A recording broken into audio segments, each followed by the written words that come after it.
अस्सलाम वालेकुम dear student. आज का जो हमारा टॉपिक है वो है प्लाज्मा मेम्ब्रेन। तो प्लाज्मा मेम्ब्रेन में हम सबसे पहले इसकी डिस्कवरी की तरफ आते हैं कि प्लाज्मा मेम्ब्रेन को किसने डिस्कवर किया था, कब डिस्कवर किया था। तो सबसे पहले प्लाज्मा मेम्ब्रेन को 1865 में एक साइंटिस्ट था जिसका नाम था रॉबर्ट हुक। उसने फर्स्ट ऑफ ऑल सेल को डिस्कवर किया था और उसी डिस्कवरी में इसने प्लाज्मा मेम्ब्रेन के बारे में भी ये बात की थी कि जो सेल्स होती है इसके आउटर एक कवरिंग होती है जिसको हम क्या कहते हैं कि ये इसी सेल्स की कवरिंग या प्रोटेक्शन है, और इसी को इसने नाम दिया था सेल मेम्ब्रेन। और इसी का जो स्पेसिफिक मॉडल था वो सबसे पहले 1972 में टू साइंटिस्ट थे जिसके नाम थे सिंगर एंड निकोलसन। तो उसने एक्सपेरिमेंट एक ऐसी एक्सपेरिमेंट की थी जिसमें उन्होंने देखा था कि जो सेल का स्ट्रक्चर हमें नज़र आता है वो किस तरह से नज़र आता है। वो आता है फ्लूइड मोज़ेक मॉडल की फॉर्म में।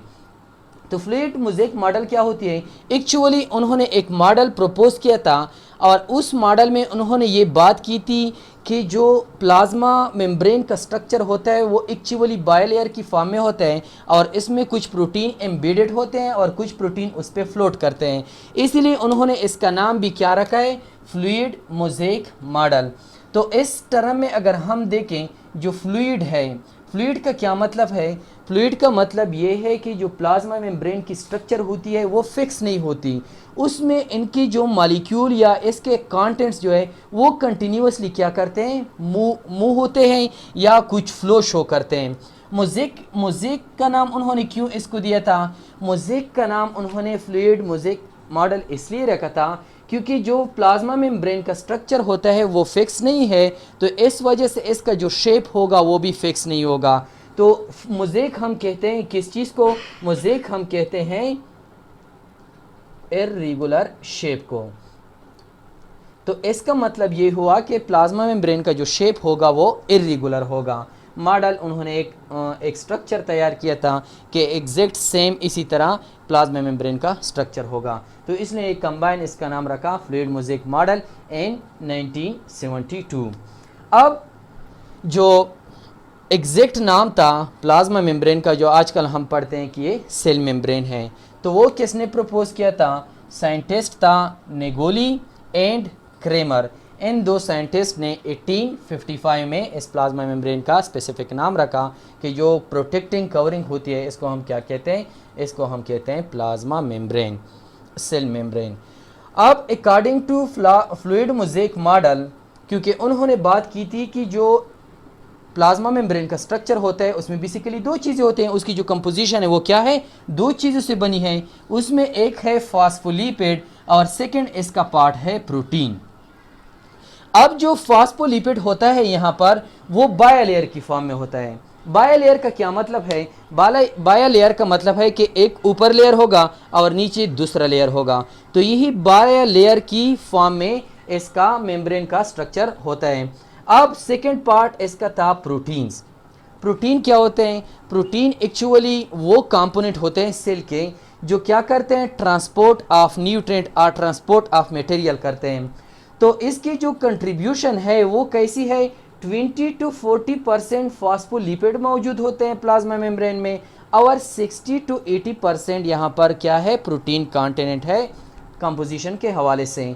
अब अगर हम इसकी फर्स्ट कंपोनेंट को देखें जो है फॉस्फोलिपिड, तो ये फॉस्फोलिपिड का जो टर्म है इसको अगर हम देखें तो ये दो वर्ड पर मुश्तमिल है, एक है फॉस्फो और सेकंड है लिपिड। तो इसका मतलब है कि यहाँ पर क्या है, फॉस्फेट मौजूद है और दूसरा क्या मौजूद है, दूसरा मौजूद है यहाँ पर लिपिड। तो इसमें फॉस्फेट और लिपिड जो है ये आपस में कंबाइंड हो गए हैं और बाय लेयर का स्ट्रक्चर इन्होंने बनाया हुआ है।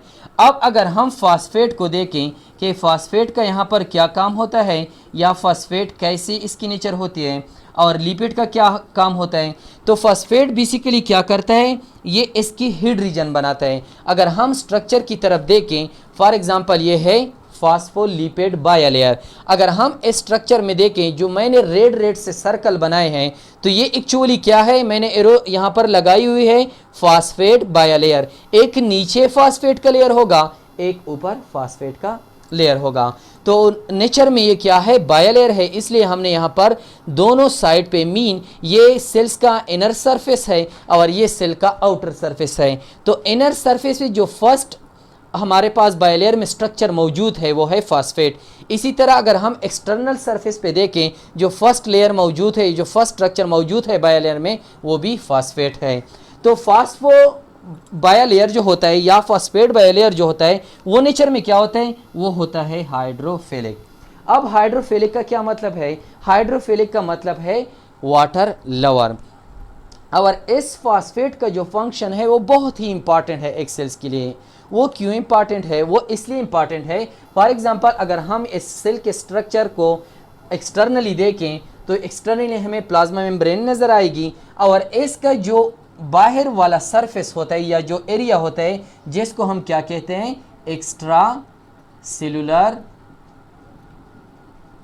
एरिया। तो इस एक्स्ट्रा सेलुलर एरिया में क्या मौजूद होता है, वाटर। तो ये फास्फेट मॉलिक्यूल क्या करता है, क्योंकि इस फास्फेट मॉलिक्यूल के साथ एक ऑक्सीजन जो होता है वो नेगेटिव फॉर्म में मौजूद होता है। तो यहाँ पर क्या होते हैं, यहाँ पर HOH वाटर, इसी कंडीशन में इसकी स्ट्रक्चर है। तो ये हाइड्रोजन जो है अगर इसको कोई और इलेक्ट्रोनेगेटिव मॉलिक्यूल मिल जाए तो ये उनके साथ भी क्या करेंगे, स्लाइट या वीक अट्रैक्शन शो करेंगे। तो यहाँ पर जो फास्फेट मॉलिक्यूल है उसमें हमने कहा इनका जो एक ऑक्सीजन होता है वो नेगेटिव होता है। तो इस वजह से ये हाइड्रोजन क्या करते हैं, इन फास्फेट मॉलिक्यूल के साथ अट्रैक्शन शो करते हैं और ऐसा लगता है कि इनके बीच में ये जो वाटर मॉलिक्यूल है और ये जो फास्फेट की मॉलिक्यूल है इनके बीच में क्या है, एक वीक बॉन्ड है। ये वीक बॉन्ड ये क्यों बनाते हैं, वो इसलिए बनाते हैं क्योंकि जो बाहर का सरफेस होता है उसमें टोटली वाटर होता है, तो उसका एक प्रेशर होता है या सेल का जो स्ट्रक्चर होता है या शेप होता है वो इसी बॉन्ड की वजह से क्या रहता है, मेंटेन रहता है। अब इसका जो दूसरा कंपोनेंट है वो क्या है, वो है लिपिडो।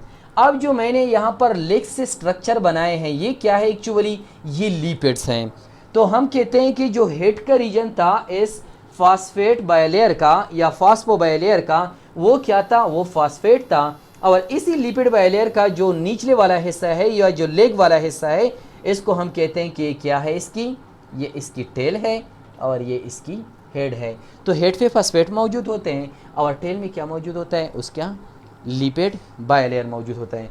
अब इस लिपिड बायलेयर में अगर हम देखें इसकी नेचर कैसी है, तो इसकी नेचर है हाइड्रोफोबिक।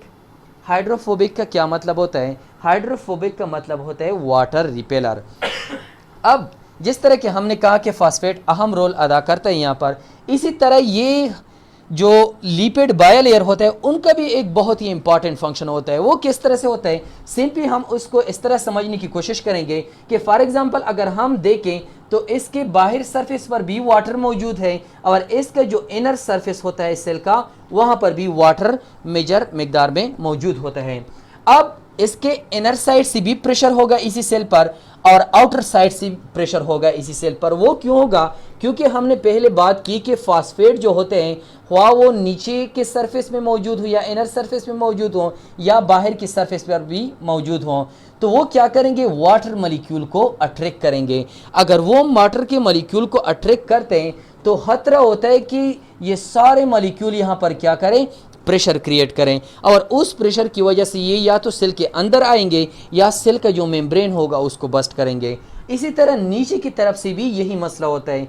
तो ये बायलेयर ऑफ जो लिपिड होता है यहाँ पर और यहाँ पर, ये दोनों क्या करते हैं, ये वाला ऊपर की तरफ से या एक्सटर्नल एनवायरनमेंट से जो वाटर आएगी उसको क्या करेगा, रिपेल करेगा, बाहर की तरफ से अब नहीं आ सकते। अब जो सेल के इनर सरफेस में वाटर होता है वो भी प्रेशर क्रिएट करता है, एक्सर्ट करता है कि वो सेल से बाहर जाएं। अगर ये सारा वाटर सेल से बाहर गया तो जितनी भी बायोकेमिकल रिएक्शन होते हैं इनके लिए एज अ मीडियम काम करता है, तो ये एज अ मीडियम इसका ख़त्म हो जाएगा और वो बायोकेमिकल रिएक्शन जो होंगे वो या तो बिल्कुल होगी नहीं या उसका जो रेट होगा वो डिस्टर्ब होगा। इसलिए इनका जो बैलेंस है वाटर का एक्सटर्नल एनवायरनमेंट में और इंटरनल एनवायरनमेंट में, उसको कौन मेंटेन रखता है, उसको ये जो लिपिड बायलेयर है वो क्या करता है, उसको मेंटेन रखता है। इसके अलावा अगर हम इसकी फंक्शन देख लें इस लिपिड बायलेयर की, तो ये किन चीज़ों को अंदर बेचता है या बेचने में हेल्प कर सकता है, वो कंपोनेंट जो नेचर में क्या है, लिपिड्स हैं या लिपिड लाइकिंग है, मीन कि वो लिपिड को लाइक करते हो। वो सारे मॉलिक्यूल्स जो नेचर में लिपिड है या लिपिड लाइकिंग है, जिसका लिपिड के साथ कुछ ताल्लुक होता है, उन मॉलिक्यूल को सिर्फ अंदर ये छोड़ता है। बाकी जितने भी मॉलिक्यूल हो या वाटर डिजॉल्वेबल मॉलिक्यूल हो, उन सारे मॉलिक्यूल को ये क्या करेगा, ये रिपेल करेगा। तो ये किसका फंक्शन था, ये था फंक्शन लिपिड बायलेयर का। अब हम इसके दूसरे कंपोनेंट की तरफ आते हैं जो है प्रोटीन। अब हमने कहा कि वो मॉलिक्यूल जो या तो लिपिड हो या लिपिड लाइकिंग हो, सिर्फ उनको लिपिड बायलेयर छोड़ेगा। बाकी सेल के और भी बहुत से ऐसी चीज़ें हैं जो सेल के बायोकेमिकल रिएक्शन के लिए ज़रूरी हैं, उसका आना भी ज़रूरी है, और सेल के अंदर जो वेस्ट मटेरियल बनते हैं उनका बाहर निकलना भी ज़रूरी है। तो ये काम कौन करवाता है, ये काम करवाता है कौन, प्रोटीन। अब प्रोटीन क्या करेगा, प्रोटीन फर्स्ट ऑफ ऑल हम प्रोटीन को देखते हैं कि प्रोटीन की कंसंट्रेशन कितनी है प्लाज्मा मेम्ब्रेन में, वो है 60 to 80%। अब प्रोटीन को हम दो ब्रॉड कैटेगरी में डिवाइड करते हैं, एक को हम एक्सट्रिंसिक प्रोटीन कहते हैं और दूसरे को हम इंट्रिंसिक प्रोटीन कहते हैं। अब एक्सट्रिंसिक प्रोटीन कौन से होते हैं और इंट्रिंसिक प्रोटीन कौन से होते हैं, और इसका जो फंक्शन होता है वो क्या होता है। अब अगर हम देखें जो एक्सट्रिंसिक प्रोटीन हो गए, एक्स मीन एक्सटर्नल, ये मोस्टली क्या करेंगे, ये सेल का जो बाहर का सरफेस होगा वहां पर मौजूद होंगे। फॉर एग्जांपल ये जो है ये है एक्सट्रिंसिक प्रोटीन। अब दूसरे हैं इंट्रिंसिक प्रोटीन। इंट्रिंसिक प्रोटीन कौन होते हैं, इंट्रिंसिक प्रोटीन वो होते हैं जो प्लाज्मा मेम्ब्रेन के एक साइड से लेकर दूसरे साइड तक एम्बेडेड होते हैं, उन प्रोटीन को हम कहते हैं कि ये क्या है, ये इंट्रिंसिक प्रोटीन है। अब अगर हम देखें एक्सट्रिंसिक में कौन से काम फंक्शन या टाइप्स आते हैं, इंट्रिंसिक में कौन से फंक्शन आते हैं या कौन से इसके फर्दर टाइप्स हैं। तो फर्स्ट ऑफ ऑल हम देखते हैं एक्सट्रिंसिक को, तो एक्सट्रिंसिक को हम दूसरा नाम देते हैं पेरिफेरल प्रोटीन्स। पेरिफेरल प्रोटीन्स वो होते हैं जो प्लाज्मा मेम्ब्रेन के सरफेस पर मौजूद हो, लेकिन उनका जो प्लाज्मा मेम्ब्रेन का इनर सरफेस है उसमें कोई एम्बेशन नहीं होगा या उसमें एम्बेडेड नहीं होंगे। और दूसरा ये कि ये मॉलिक्यूल बहुत लूजली अटैच होते हैं, अगर थोड़ी सी भी इस पे प्रेशर आ जाए तो ये प्रोटीन यहाँ से हट सकते हैं। अब अगर हम इसकी फंक्शन देख लें कि पेरिफेरल प्रोटीन के कौन कौन से फंक्शन होते हैं, अगर ये सरफेस पर मौजूद हैं तो लाजमी सी बात है कि ये क्या करेंगे, सेल्स के लिए सेंसेशन करेंगे। सेंसेशन का मतलब ये है कि या तो ये एज अ रिसेप्टर काम करेंगे, किसी सिग्नल को रिसीव करेंगे, या एज अ एंटीजन काम करेंगे। फॉर एग्जांपल अगर हम कहते हैं कि वाइट ब्लड सेल्स हैं, रेड ब्लड सेल्स हैं, उनके सरफेस पे कुछ एंटीजन होते हैं और वो एंटीजन क्या करते हैं, दूसरे सेल के साथ जो इसका एक कम्युनिकेशन होता है वो कम्युनिकेशन मेंटेन रखते हैं। तो ये भी एज अ मैसेज काम हो गया, रिसेप्टर भी एज अ मैसेज काम हो गया। और थर्ड है रिकॉग्निशन। रिकॉग्निशन क्या है कि एक सेल के सरफेस पर जो प्रोटीन होगा वो दूसरे सेल के सरफेस पे जो प्रोटीन होता है उसके साथ मिलता है और एक कम्प्लेक्स बनाता है। उस कम्प्लेक्स की फॉर्मेशन के बाद ये एक दूसरे की क्या करते हैं, पहचान करते हैं, तो इसको हम कहते हैं रिकॉग्निशन। तो ये यार एज अ रिकॉग्नाइजिंग एजेंट काम करेंगे, या एज एंटीजन काम करेंगे, या एज अ रिसेप्टर काम करेंगे। और इसके अलावा जो इसका एक और इम्पॉर्टेंट फंक्शन है वो ये है कि आल्सो मेंटेन सेल स्ट्रक्चर या सेल शेप। सेल का स्ट्रक्चर कैसे ये मेंटेन रखते हैं, फॉर एग्जांपल ये हमारे पास एक क्या है, ये एक पेरिफेरल प्रोटीन है।